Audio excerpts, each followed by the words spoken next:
Toujours que le bon Dieu protège, vous donne la santé, la joie, la prospérité, Keneratson. Je voudrais vous raconter une très belle histoire. J'étais à New York l'année dernière. Il y a un jeune homme qui s'appelle Emmanuel, qui venait de se marier, et ils ont eu une petite fille, et après qu'ils ont eu une fille, elle m'a demandé: Rabbi David, je voudrais bien que, par le mérite de Rabbi Pinto, que si je tombe enceinte, je voudrais des jumeaux, une fille et un garçon. Alors je lui dis: Madame, ça se commande pas. Ça c'est, déjà, si le bon Dieu te donne un enfant, c'est bien.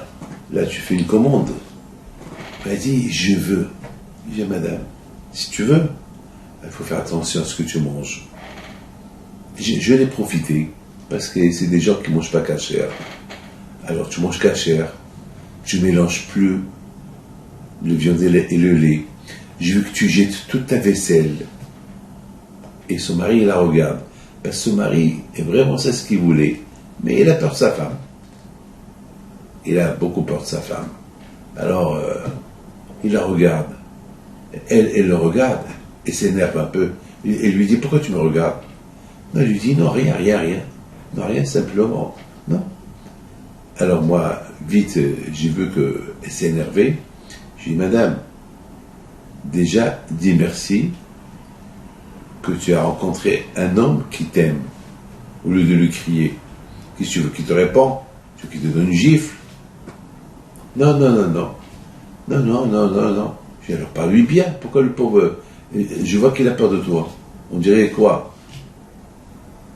Quoi? Il te regarde. Alors madame, tu veux des jumeaux? Alors fais-toi aussi un échange avec le bon Dieu. Alors du coup, son mari, il a pris du courage. Il lui dit: combien des fois je lui dis qu'elle arrête de faire entrer McDonald's à la maison. Elle a commencé à la bombarder. Elle achète du tarif. Elle achète ça exprès. Elle met du fromage avec la viande. Elle a pris du courage. Elle était un peu surprise que son mari lui parle de cette façon. Elle voulait lui crier, mais elle a eu peur parce que j'étais là. J'étais l'avocat. Et il a raison. Et j'ai commencé jusqu'à que... Je dis: Madame, attention, si vous sortez d'ici et que vous allez lui crier, parce que si vous lui criez et que je vois la prochaine fois que vous n'êtes pas enceinte, ça veut dire que vous lui avez crié.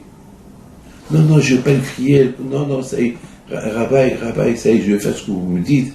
Je vais faire du nettoyage. Alors le mari lui dit: non, mais il faut qu'on jette tout. On achète tout neuf. Alors elle, c'est une fille de Perse. C'est une Perse, ils sont un peu... Et ils n'aiment pas trop faire gaspiller de l'argent. J'ai dit: oui, t'as raison. Surtout si c'est la porcelaine, on ne peut rien faire avec. Il faut la casser, il faut la jeter. Et puis, je leur ai dit: voilà, je suis là une semaine. La semaine prochaine, vous venez me voir. Dites-moi ce que vous avez fait. Et je vais voir les photos. Je ne les ai pas vus pendant une semaine. Une semaine plus tard, ils sont arrivés chez moi avec des photos. Ils ont tout changé. Et je les vois les deux qui débarrassent. Et ils ont acheté la vaisselle et tout. Après, j'aurais dit: vous les avez trempés au mikvé? Non. Alors, il faut les tremper au mikvé. Encore, je leur ai donné du travail. Et bien, c'est ce qu'ils ont fait. Eh bien, mes amis, le bon Dieu leur a donné. Elle est tombée enceinte. Elle me l'a annoncé cette semaine. Elle va coucher si Dieu veut, dans quelques semaines. Elle est tombée enceinte d'une fille et d'un garçon. C'est de la folie. C'est de la folie. J'arrive pas à comprendre. Regardez. C'est ce que la Torah dit. Shuvu elai va'ashuva alechem. Venez vers moi et je viendrai vers vous. Mais toi, vous allez croire que moi, j'ai fait le miracle. Moi, j'ai rien fait.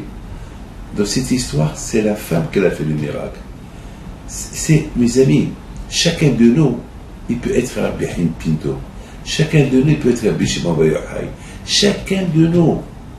Parce qu'on a affaire avec le bon Dieu. Lorsqu'on est attaché au bon Dieu, le bon Dieu, il est attaché au nous, à nous. C'est tout.